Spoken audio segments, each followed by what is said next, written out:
आपण पाहत आहात EDTV, बातमी अशी जिच्यावर तुम्ही ठेवणार विश्वास। नमस्कार, मी दिलीप पोहनेरकर EDTV न्यूजमध्ये आपलं सर्वांचं स्वागत करतो।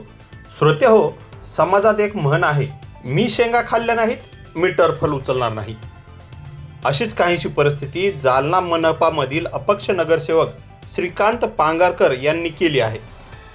जो नियम मी मोडलाच नाही त्याबद्दल मला नोटीस का, असा प्रश्न उपस्थित करून त्यांनी भाजपाच्या महापौर वंदना मगरे यांनी दिलेली नोटीस फाडून कचऱ्याच्या टोपलीत टाकली। पाहूयात काय झालं। आज आपण जी पत्रकार परिषद आयोजित केलेली आहे, ही पत्रकार परिषद आत्ताच झालेल्या सर्वसाधारण सभेमध्ये महापौरांच्या म्हणण्यानुसार काही करारदोड झाला आणि त्याच्यावरचा ठपका त्यांनी माझ्यावर ठेवला आणि तो ठेवत असताना त्यांनी मला एक कारणे दाखवा नोटीस दिली। ही कारणे दाखवा नोटीस जी आहे ती महानगरपालिका अधिनियम 1949च्या ड2 नुसार दिलेली आहे। सर्वप्रथम माझं असं म्हणणं आहे की आपण सर्वांनी, मी एक छोटी 4 मिनिटाची क्लिप तुम्हाला दाखवतो, 4च मिनिटाची, थोडी आपण सगळ्यांनी बघावी म्हणजे आपल्या पण लक्षात येईल की नेमकं सभागृहात त्या दिवशी झालं काय होतं। कारण माझं असं म्हणणं आहे की मी कुठल्याच प्रकारचा अपशब्द वापरलाच नाही। जी नोटीस काढली ती 2 गोष्टीनं चुकीची आहे, एका नाही। एक तर मी काही न करता मला नोटीस काढली आणि दुसरं ती कायद्याप्रमाणे बसतच नाही। की त्यांचं म्हणणं आहे 1949 ड2 नुसार त्यांनी नोटीस दिली अनुसूचितमध्ये, ती कायद्यात बसतच नाही। तर या 2 गोष्टी असल्या कारणानं सगळ्यात महत्त्वाचं काम माहिती का, त्यांनी जी नोटीस दिली ना, एक त्या महापौर आहेत, त्यांना हे जालना शहर चालवायचं आहे। त्या जालना शहराच्या पहिल्या महापौर आहेत। ही महानगरपालिका पहिल्यांदा अस्तित्वात आली, जालना नगरपालिकेची महानगरपालिका झाली आणि त्यांच्याकडनं शहराला पण खूप अपेक्षा आहेत, सर्व नगरसेवकांना पण खूप अपेक्षा आहेत आणि शहराचं जर समजा खरं एक फॉर्मॅटमध्ये शहर विकासाचा एक दूरदृष्टी घेऊन जर बसवायचं असेल, एक चांगला फॉर्मॅट त्यांना तयार करावं लागेल आणि त्यांनी असा फॉर्मॅट तयार केला पाहिजे की येणाऱ्या महापौरांनी त्यांचा आदर्श घेतला पाहिजे। पण त्यासाठी त्यांना त्या पद्धतीनं काम करावं लागेल। मात्र त्या नियमबाह्य काम करतायत सध्या। 49 ड मध्ये मी कुठंच न बसत असताना त्यांनी मला नोटीस देऊन टाकली। त्या कायद्यात असं कुठंच म्हणलं नाही।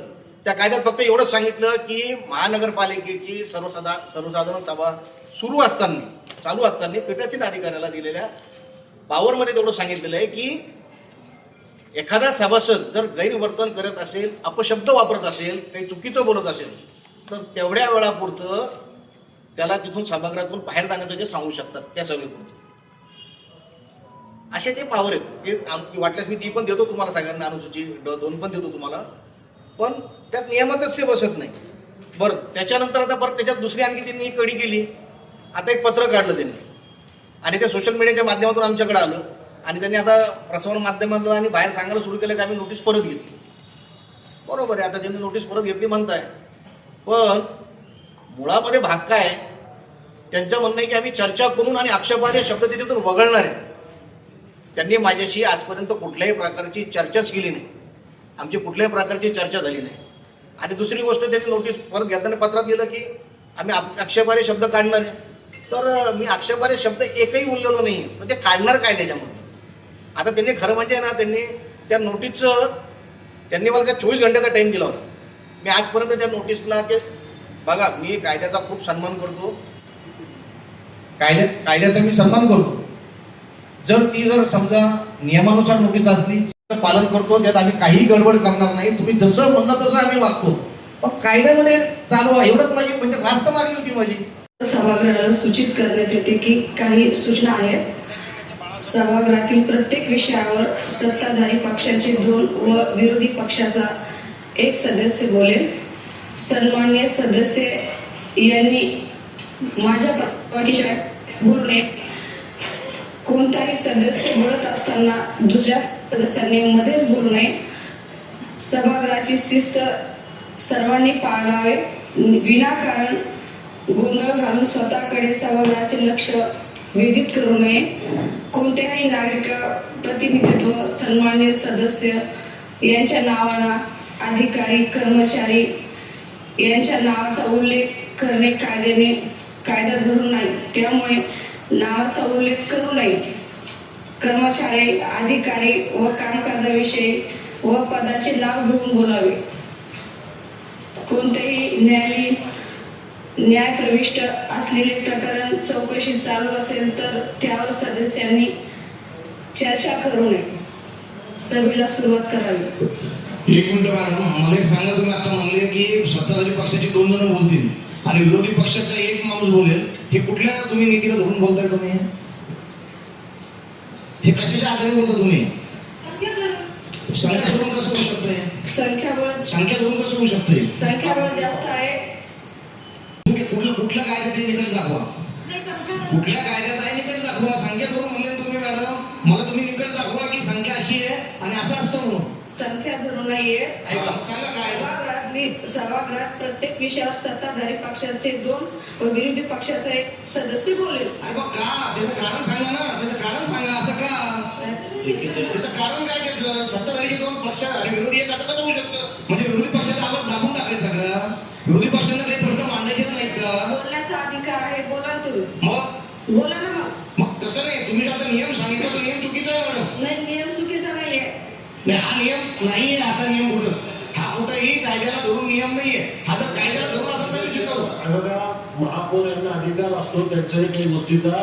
तुम्हाला काय जर बोलायचं असेल, चॅलेंज करायचं असेल तर तुम्ही करू शकता. बरोबर आहे. तुम्ही करू शकता. हो. तुम्ही त्यांना चॅलेंज इथं टाकतो. तुम्हाला काय बोलायचं बोललं तुम्ही, हा. आता तुम्ही बसू शकता. त्यांनी बसायचा विषय नाही साहेब, एक मिनिट ऐकून घ्या. असा विषय नाहीये. ऐकून घ्या साहेब, आमचं पण ऐका ना. बघा, महापौरांना घरचे नियम नाही लागू करता येणार इथं. महापौरांना जे नियम लागू करता कायदा बघून धक्का वाटता येईल त्याला. काही गोष्टी संख्याच्या आधारे म्हणजे संख्येच्या आधारे बसत नाही ते. सत्ताधारी यांची संख्या 41 आहे. तुम्ही विरोधी कुठं कायदा ते मला दाखवा. आम्ही नाही बसतो. कायदा दाखवा ना. कायदा दाखवा कुठे? इथं प्रत्येक कायदा दाखवा. आम्ही स्वीकारू नये. कायदे वेगवेगळे असतात. असं नाही, आम्हाला काय म्हणायचं साहेब, एक पण तुम्ही दाखवा. आता आपल्याशी कायदा कोर्टात प्रश्न दाखवा. केला, तुम्ही प्रश्न केला ना, त्याचं उत्तर देऊ तुम्हाला. महापौर महोदय, महापौर याच्यावर बोलू द्या. असं नाही, मला एक सांगा तुम्हाला. ही पद्धतच नाही ना. मग आम्ही एक काम करतो, मी सभात्याग करतो, चालले जातो. Yes, तुम्ही yes. सभा करा, या विषय संपवा.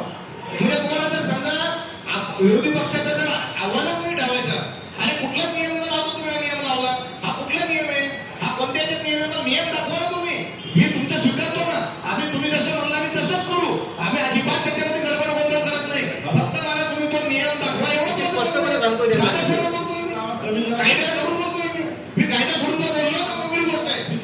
याला पण अर्थ नाही. नाही, आमचा तरी आमचा आवाज एवढा आहे की याची आम्हाला गरज नाही. स्पीकर जास्त आवाज एवढा ना. महापौर मॅडम, आपण ज्याला विषय या ठिकाणी महापौरांनी सूचना दिलेल्या आहेत, त्या सूचनेचं सर्व सदस्यांनी पालन करावं आणि विषय मंत्री करावा. याच्यावर मला जर पाठवलं असेल तर मी त्या पद्धतीनेच राहील. सभापतींनी रेव पार्टीचा उल्लेख केला. महानगरपालिकेमध्ये रेव पार्टी होतात. तुमचं काय म्हणणं आहे याबद्दल? असं व्यवपार्टी वगैरे काही होत नसती महापालिकेमध्ये.